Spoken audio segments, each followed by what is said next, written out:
Hello, everyone, and welcome to another episode of Contemporary Western Philosophy.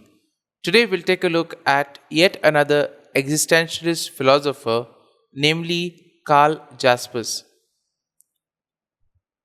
Now, Karl Jaspers was a German thinker who started as a psychiatrist, but later on, he became a philosopher.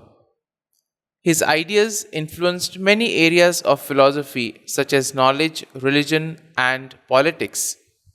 He is best known for his focus on personal experience and freedom in understanding life.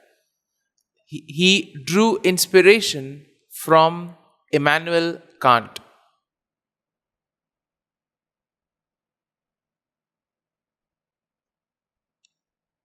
However, we see that Jaspers became most widely known for his political writings.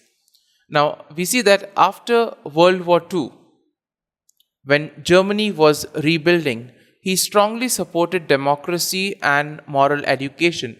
He even encouraged Germans to take responsibility for their past and work towards a better future.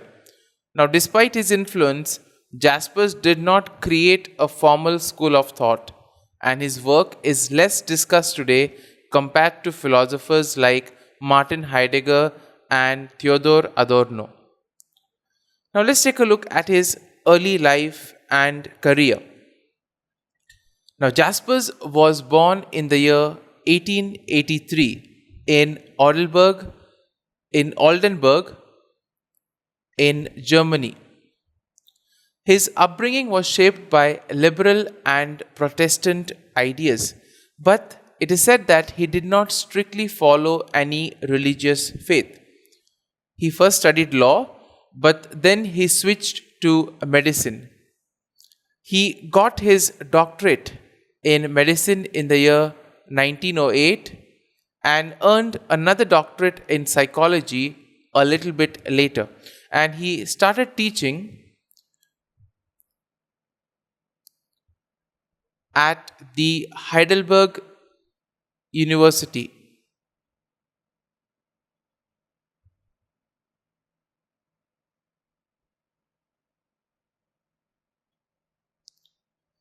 Now, his early books focused more on psychology, but then they gradually included more philosophy. And that's why it's important to see when did he exactly make the transition to philosophy.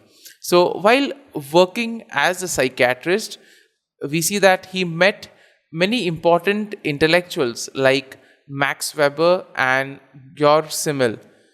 He was influenced by their ideas on politics and society. And in the 1920s, he shifted fully to philosophy, trying to bring new life to the ideas of Kant by emphasizing on human experience and freedom.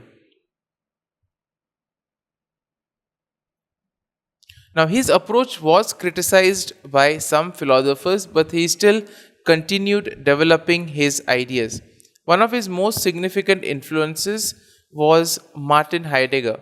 Now, initially they were friends, but they later disagreed strongly, especially after Heidegger supported the Nazis in 1933.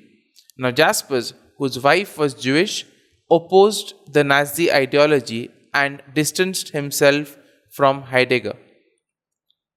Now, in 1937, we see that the Nazi government removed Jaspers from his university position, and he remained in Germany during World War II, but was in danger because of his opposition to Nazism.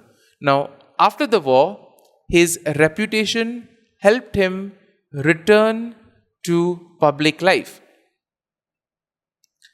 The Allied forces saw him as an important figure in rebuilding Germany, both intellectually and morally. Now, Jaspers focused on political philosophy, supporting democratic institutions So he supported democratic education and reform in German universities.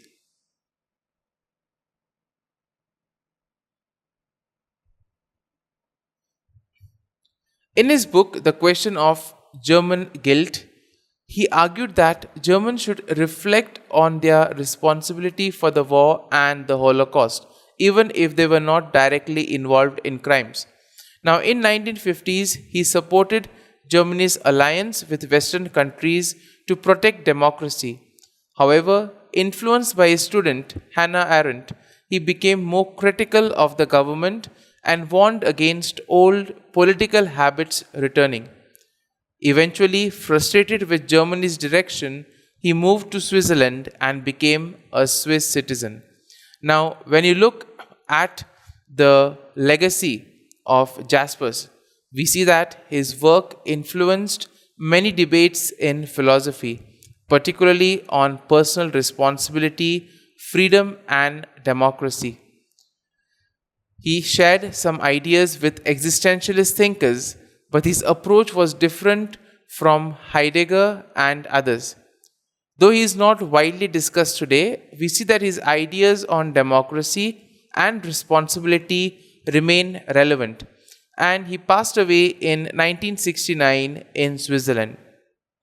So, this is a short intro about Karl Jaspers.